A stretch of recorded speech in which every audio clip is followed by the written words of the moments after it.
Welcome to Lecture 1.5, Electric Fields. Upon doing this, you'll be able to apply the electric field model to explain the interactions between charged objects, determine and calculate the electric field from point charges, calculate the effect of an electric field on a point charge, explain how electric fields are defined and measured. We experience fields every day. We live in a gravitational field.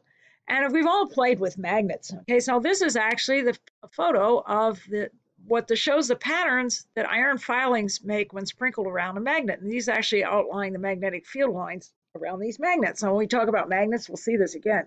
These patterns suggest that space itself around the magnet is filled with a magnetic influence. This is, of course, called the magnetic field. The concept of field was first introduced by Michael Faraday in 1821. Other common fields are a gravity field. Here's an artist's representation of what a gravity well would look like.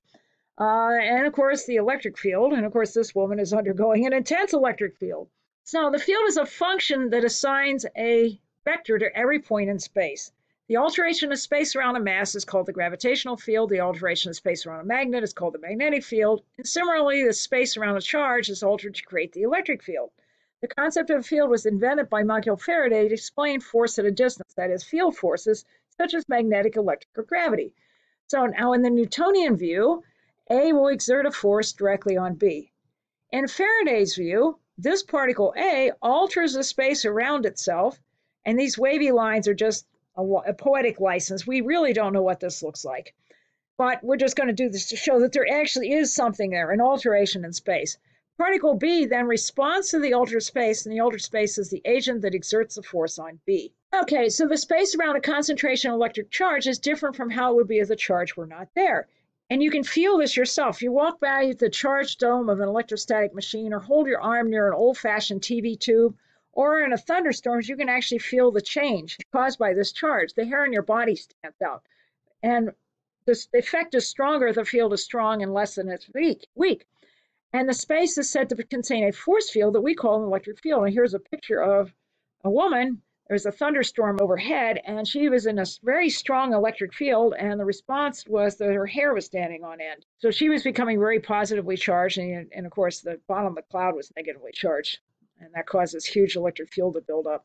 If you toss a ball upward, it will follow a curved path called a parabola, which is part of an elliptical orbit, due to the interaction between the centers of gravity of the ball and the Earth. This is projectile motion. Centers of gravity are far apart and do not contact each other except through the force field. That is, of course, action at a distance. The concept of a force field explains how Earth can exert a force on things without actually touching them. And the ball is in contact with the field at all time, and the ball and Earth interact through the field. Now, an electric field is a force field that surrounds an electric charge or a group of charges. The charges will interact through the field, and gravitational force, of course, holds a satellite in orbit around the planet. The electrical force field holds an electron in orbit around a proton. Coulomb's law and Newton's laws teach that any two particles exert equal and opposite forces on each other. Now, how does each charged particle know the presence of all the other charged particles in its area? That's equivalent to asking, how does the moon know the presence of the Earth? In reality, there's no difference between this charged scenario and the gravitational scenario. In both these situations, there exist fields. The electric fields exist just like gravitational fields or magnetic fields, both of which we're a little bit more familiar with. We live in a gravity field. How do we determine the electric field? Well, we can use the force effect to find the presence of an electric field. So we're going to use a tiny positive test charge. It's usually imaginary, it's very small, and it's always positive. And we're going to use this test charge to probe the field by moving the charge and measuring in our imagination the direction and magnitude of the field at any point. And we do this by measuring the direction and magnitude of the force on the test charge. We then map these vectors. It comes out with a whole bunch of vectors in three-dimensional space to determine the field. If the probed charge Q experiences an electric force at a point in space, we say that there's an electric field at that point causing that force. The electric field is defined as the force on the charge divided by the charge itself. The force on the charge then equals the charge times the electric field. The units of the electric field are, of course, newtons per coulomb, and another unit for that, which we're going to find out later, is volts per meter.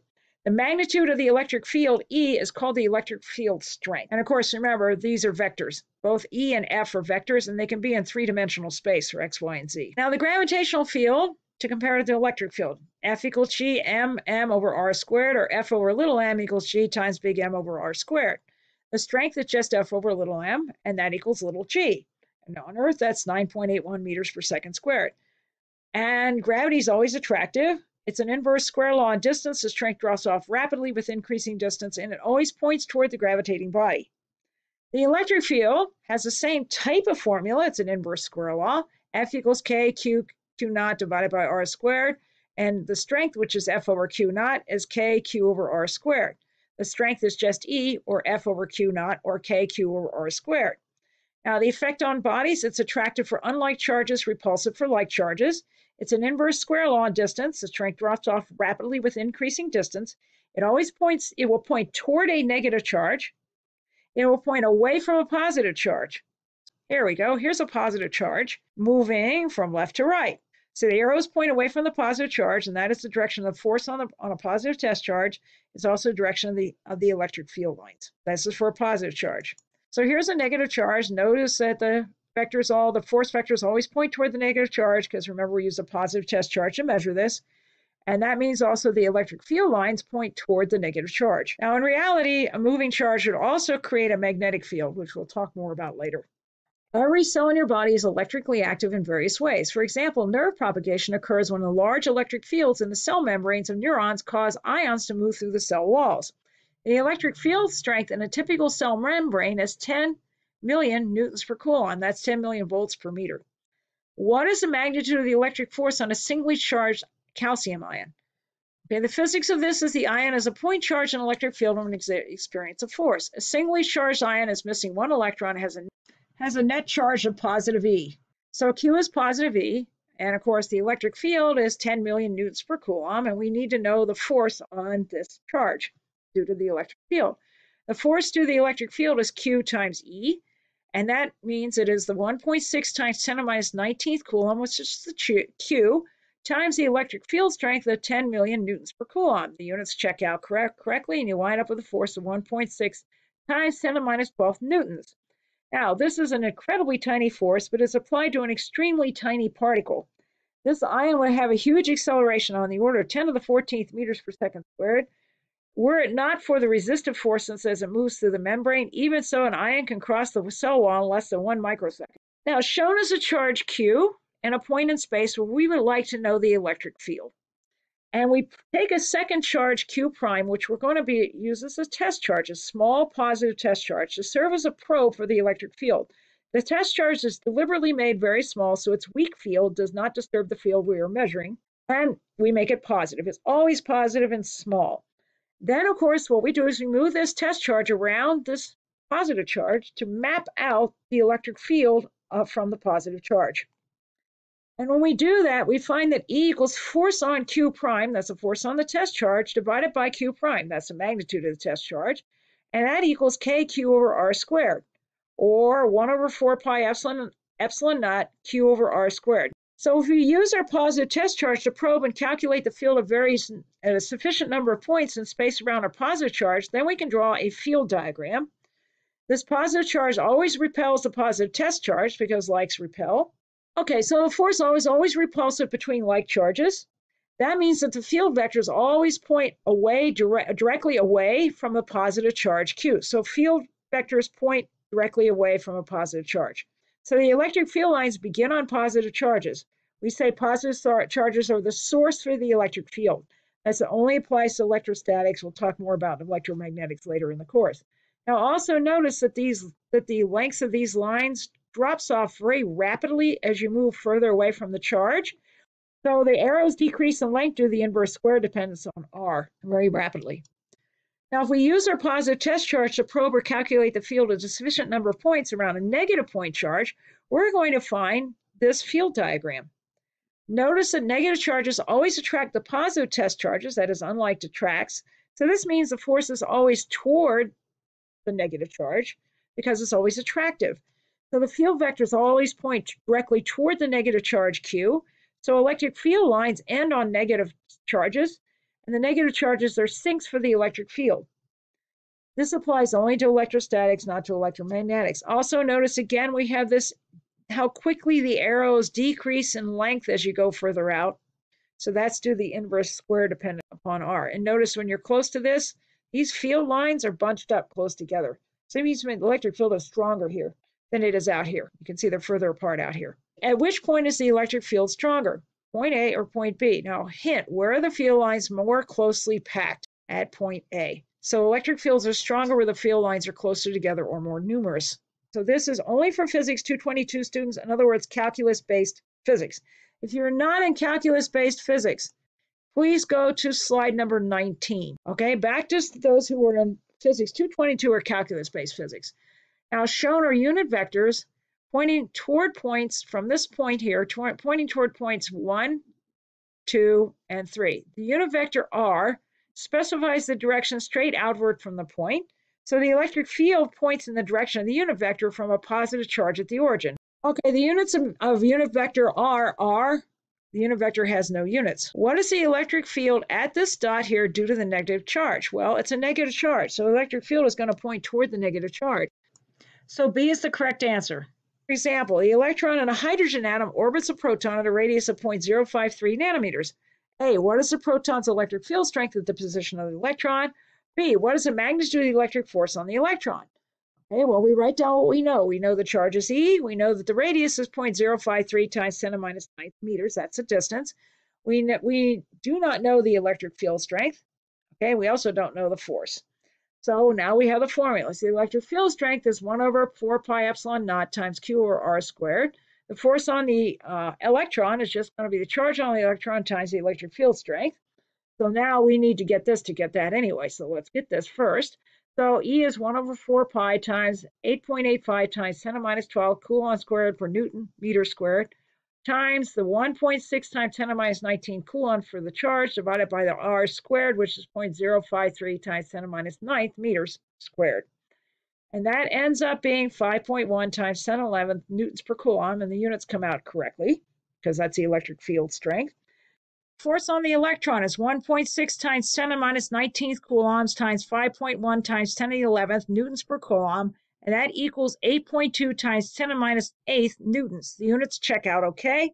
The field is large at this tiny distance from the proton, because remember, it's an inverse square law, but the force is small because the electron does not have much charge.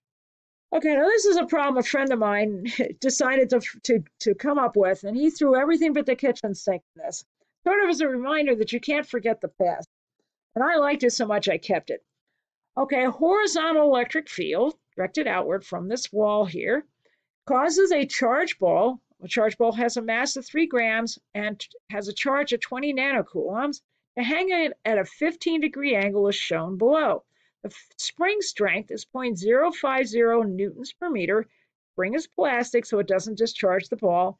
And its an equilibrium position would be right here, so it hangs vertically in equilibrium position. What is the electric field strength? Now, the first thing you want to do is write down the knowns. It's known, the theta is 15 degrees, the spring strength is 0.050 newtons per meter, L is 0.60 meters, of course, converted all this to SI units. The mass is 0.003 kilograms, and Q is 20 times 10 to minus 9th coulombs.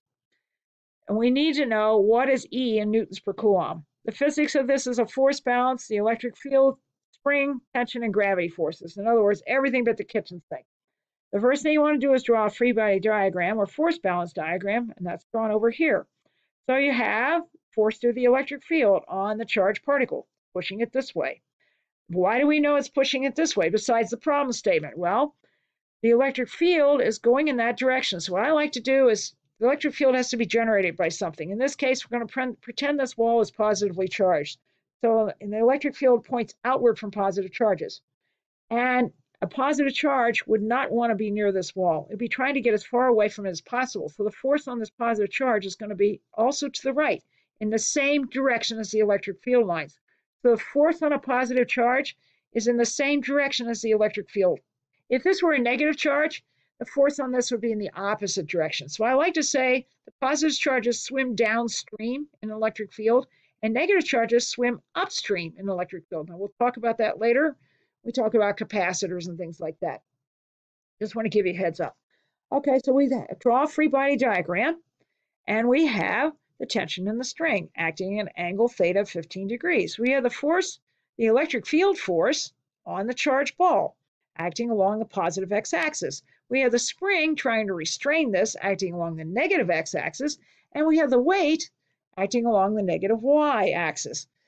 So then we have Fe equals Q times E. F spring is going to be Ks times X. Fg equals mg, and summation forces have to be 0 because it's an equilibrium. Okay, so now we look at the y-axis. Summation forces on the y is 0 because it's an equilibrium. We have the y component of the tension in the string, and that is Ft cosine theta. And then we have Fg. So it's Ft cosine theta minus Fg equals 0. We can solve this, and you've probably seen this formula a million times. Ft equals mg over cosine theta. Now on the x-axis, we have summation fx in the 0 is equal to 0 because it's an equilibrium. We have the electrical force off to the right. We have the spring force, which is minus off to the left. And we have the x component of tension in the string is Ft sine theta. So then we can solve all of this by plugging in. We have QE equals mg divided by cosine of theta times sine theta plus Ks times x. Now we're going to solve for E. E equals mg times the tangent of theta plus Ks times L times the sine of theta, all divided by Q. At this point, we're ready to put things in, making sure the units come out okay. So E equals 0.0030 kilograms for the mass times the gravity of 9.8 meters per second squared times the tangent of the angle of 15 degrees, plus the spring constant of 0.050 newtons per meter times the length of the string, which is 0.60 meters times the sine of the angle of 15 degrees, all divided by the charge of 20 times 10 to the minus 9th coulombs. When you crank the numbers, it ends up being 7.9 times 10 to the 5th newtons per coulomb. Thank you.